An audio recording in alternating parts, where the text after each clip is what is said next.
नमस्कार मित्रांनो, ठरलं तर मग या मालिकेच्या आजच्या भागामध्ये खूपच जबरदस्त असा पुढील ट्विस्ट आपल्याला पाहायला मिळणार आहे. तर मित्रांनो, घडतं असं, साक्षी शिकरे आता सुभेदारांचा सूड घेण्यासाठी अस्मिताचं बाळ मारण्याचा प्रयत्न करत असते. साक्षी आता सुभेदारांच्या घरात शिरून अस्मिताला जीवे मारण्याचा प्रयत्न करते.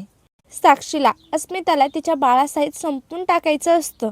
त्यासाठी ती आता एक उशी घेते आणि झोपलेल्या अस्मिताच्या तोंडावर ठेवते आणि तिचा जीव घेण्याचा प्रयत्न करते. अस्मिता मोठ्याने ओरडते. तर इकडे अर्जुन सायली किचनमध्ये आवराआवरी करत असतात. व्हॅलेंटाईन डेच्या गप्पा करत असतात आणि ते सगळे दिवस एन्जॉय करत असतात. तेवढ्यातच आता रूममधून अस्मिताचा मोठ्याने आवाज येतो. वाचवा वाचवा म्हणून सगळेजण आता अस्मिताच्या रूमकडे पळ काढतात. तर इकडे साक्षी तर खूप त्यांचे रूल केले आहेत. तर अर्जुनची सगळी कामं साक्षी तिथून पळ काढत असते.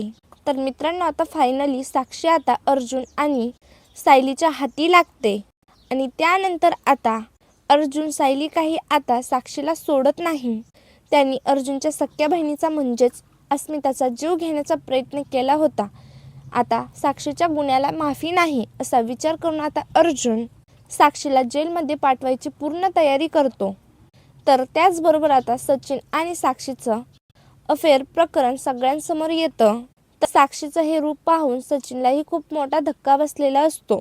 म्हणत असतो की साक्षीला, तू मला फसवलं आहेस, तू माझ्या बाळाला मारण्याचा प्रयत्न केला होता.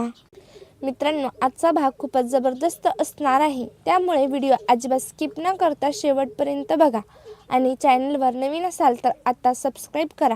चला तर मग व्हिडिओला सुरुवात करूया. तर मित्रांनो, मालिकेत आपण आतापर्यंत पाहिलं की अर्जुन सायली प्रेमाने व्हॅलेंटाईन वीक साजरा करत आहेत आणि हे व्हॅलेंटाईन वीक साजरा करताना ते दोघेजण खूप खुश आहेत. त्यांना ह्यातून खूप आनंद मिळत आहे. ते एकमेकांसाठी खूप काही करत आहेत आणि त्याचबरोबर त्यांनी त्यांचे रूल एक्सचेंज केले आहेत. तर अर्जुनची सगळी कामं सायली करत असते आणि सायलीची सगळी कामं आता अर्जुन करत असतो. दोघांनाही त्यातून आनंद मिळत असतो आणि ते दोघेही एकमेकांसाठी काहीतरी करत आहेत ह्याचं त्यांना खूप छान वाटत असतं. दोघांनाही एकमेकांच्या कष्टांची जाणीव असते. तर इकडे आता साक्षी विचार करत असते. ती म्हणत असते की सचिनच्या आयुष्यातून कायमचं त्या अस्मिताला बाजूला करायचं, जेणेकरून सचिन फक्त माझंच राहील. मग फक्त आम्ही दोघं, आणि मी सचिनला मिळवण्यासाठी वाटेल ते करेल. अगदी मला त्या अस्मिताचा जीव घ्यायला लागला तरी चालेल.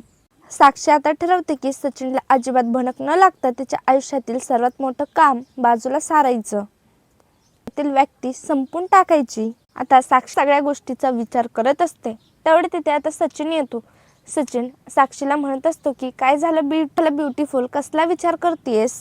साक्षी म्हणत असते की काही नाही. साक्षी सचिनला काहीही सांगत नाही.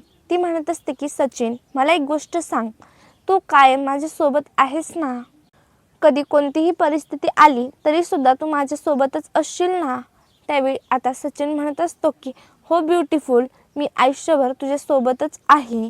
मी तुझी साथ कधीही सोडणार नाही.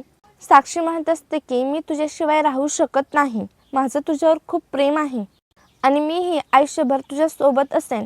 आणि आपल्या दोघांमध्ये जर कुणी तिसरा व्यक्ती आला तर मी त्याला सोडणार नाही. मी त्याला कायमचं संपून टाकेन, असं आता साक्षी डिरेक्टली सचिनलाच बोलते. सचिन म्हणत असतो की डोंट वरी बेबी, तू उगाच काळजी करतेस. आपल्या दोघांमध्ये कुणीही येणार नाही. तर आता सचिन तिथून निघून जातो. पण मात्र साक्षी सचिनचाच विचार करत असते.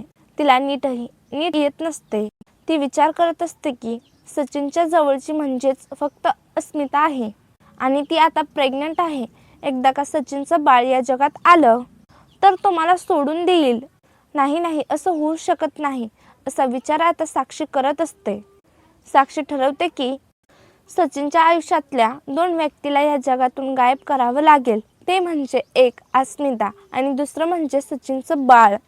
जर या 2 गोष्टी या जगातच राहिल्या नाही तर फक्त सचिन माझंच राहील आणि मी त्याची, आणि आम्हा दोघांना कुणीही वेगळं करू शकणार नाही.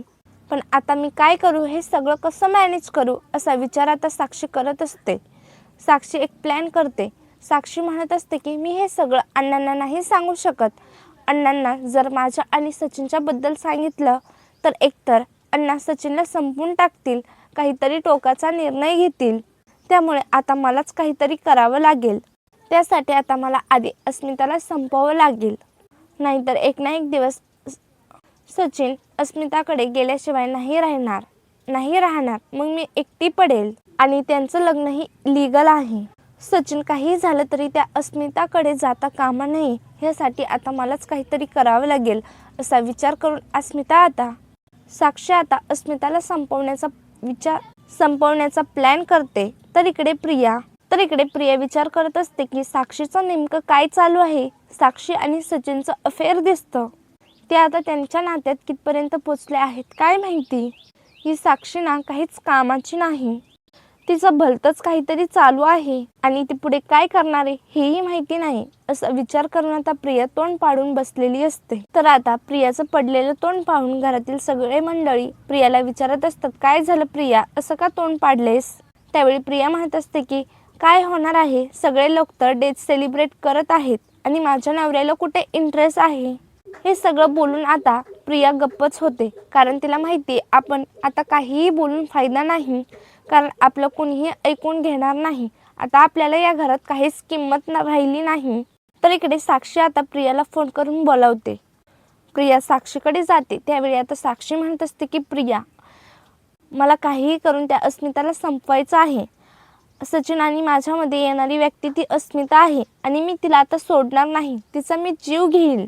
तर प्रिया म्हणत असते की साक्षी, तू हे काय बोलतेस, तुला कळतंय का, अस्मिता प्रेग्नेंट आहे. जर उद्या तिच्या जीवाचं बरं वाईट झालं तर तुझ्यासोबत मीही अडकेन. तुला माहिती आहे का, तो सुभेदार, तो अर्जुनने ठेवेल का आपल्याला. अगं चांगलीच जेलची हवा खाऊ घालल आणि खडी फोडवायला पाठवल. तर साक्षी म्हणत असते की हो, ती प्रेग्नेंट आहे म्हणून मला तिला संपवायचं आहे, कारण तिने जर उद्या तिच्या बाळाला जन्म दिला तर एक ना एक दिवस माझा सचिन तिच्याकडे वळला जाईल, मग तो मला सोडून जाईल, मग मी बिचारी एकटी पडेल. तर इकडे साक्षी म्हणत असते की प्रिया, तू मला फक्त एक मदत कर, मला फक्त सुभेदारांच्या घरातील सगळे अपडेट देत जा.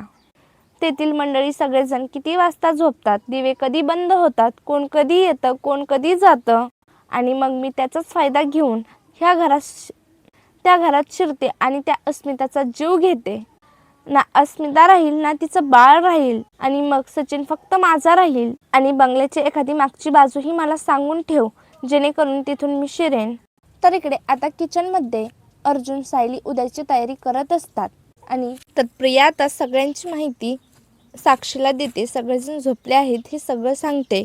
प्रिया आता पटकन पाणी पिते आणि तीही तिच्या रूममध्ये झोपण्यासाठी जाते, जेणेकरून जर या साक्षीने काही गडबड केली तर प्रियावर काडीचाही संशय येणार नाही. तर इकडे प्रिया रूममध्ये गेल्यानंतर अर्जुन सायली आता किचनमध्ये आलेले असतात. ते दुसऱ्या दिवशीची तयारी करत असतात आणि त्याचबरोबर व्हॅलेंटाईन डेच्या छान गप्पाही मारत असतात. तर इकडे आता अर्जुन सायली उद्याच्या तयारीसाठी इडलीचं पीठ फर्मेंटेडसाठी ठेवतात. तर सायली म्हणत असते की बघितलं का अर्जुन सर, उद्या हे पिठाने छान खुशखुशीत इडली बनवता येईल. तर अर्जुन सायली छान रोमॅन्टिक गप्पा मारत असतात.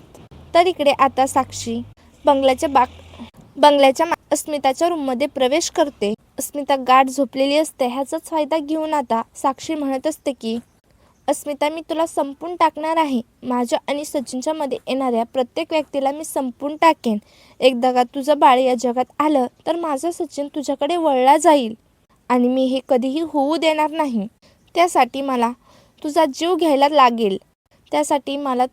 घ्यायला लागला तरी चालेल.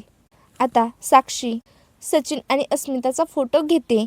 ती त्या दोघांचा फोटो पाहते. तिला खूपच राग आलेला असतो. साक्षी आता रागातच तिथे पडलेली उशी घेते आणि प्रियाच्या आणि अस्मिताच्या तोंडावर ठेवते. अस्मिताचा जीव गुदमरत असतो. अस्मिता वाचवा वाचवा म्हणून मोठ्याने ओरडते.